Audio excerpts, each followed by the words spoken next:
Fact number 1 మన భారతదేశంలో మొదటి లోక్సభ ఎన్నికలు అక్టోబర్ 25 1951 నుండి ఫిబ్రవరి 21 1952 వరకు జరిగాయి. లోక్సభలో మొత్తం 489 స్థానాలు ఉన్నాయి. 25 రాష్ట్రాల్లోని 401 నియోజకవర్గాలకు కేటాయించబడ్డాయి.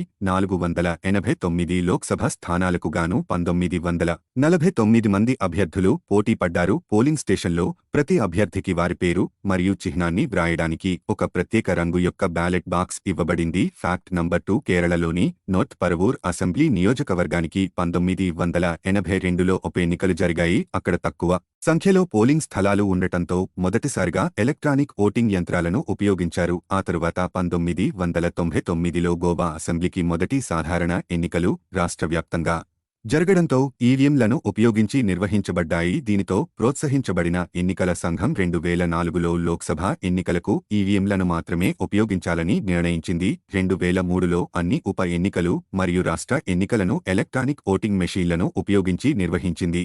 ఫ్యాక్ట్ నంబర్ 3 భారత రాజ్యాంగం యొక్క 61వ సవరణ లోక్సభ మరియు శాసనసభలలో ఓటు వేయడానికి మెజారిటీ వయస్సును 21 సంవత్సరాల నుండి 18 సంవత్సరాలకి తగ్గించింది. రాజ్యాంగం 61వ సవరణ చట్టం 1988 భారత రాజ్యాంగంలోని ఆర్టికల్ 326ను సవరించింది. ఫ్యాక్ట్ నంబర్ 4 ఎన్నికల సమయంలో ఓటర్లు తమ నియోజకవర్గంలోని ఏ అభ్యర్థికి అయినా ఓటు వేయకూడదనుకుంటే నోటాకు ఓటు నమోదు చేయవచ్చు. 2013లో ఛత్తీస్గఢ్, మిజోరాం, రాజస్థాన్, ఢిల్లీ మరియు మధ్యప్రదేశ్ అనే 5 రాష్ట్రాలలో ఎలక్ట్రానిక్ ఓటింగ్ మెషీన్లు మొదటిసారిగా అసెంబ్లీ ఎన్నికల సమయంలో నోటాను ప్రవేశపెట్టాయి. National Institute of Design Ahmedabad దీనికోసం చిహ్నాన్ని రూపొందించింది. ఫ్యాక్ట్ నంబర్ 5 అధికారిక election commission of India data ప్రకారం 2024 లోక్సభ ఎన్నికల్లో మొత్తం 96.8 కోట్ల మంది ఓటర్లు ఉంటారు. ఈ లోక్సభ ఎన్నికల్లో తొలిసారిగా 1.8 కోట్ల మంది ఓటర్లు ఉన్నారు మరియు 20 నుండి 29 సంవత్సరాల మధ్య వయస్సు గలవారు 19.47 కోట్ల మంది ఓటర్లు ఉంటారు. కోలాహలం యువ భారతదేశం ఈ ఎన్నికలలో పాల్గొంటుంది.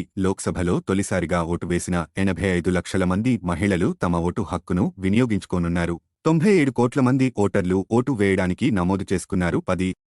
5 లక్షల పోలింగ్ స్థలాలు, 1.5 కోట్ల మంది పోల్ వర్కర్లు మరియు భద్రతా సిబ్బంది, 55 లక్షల ఎలక్ట్రానిక్ ఓటింగ్ మెషీన్లు మరియు 4 లక్షల కార్లు ఉన్నాయి.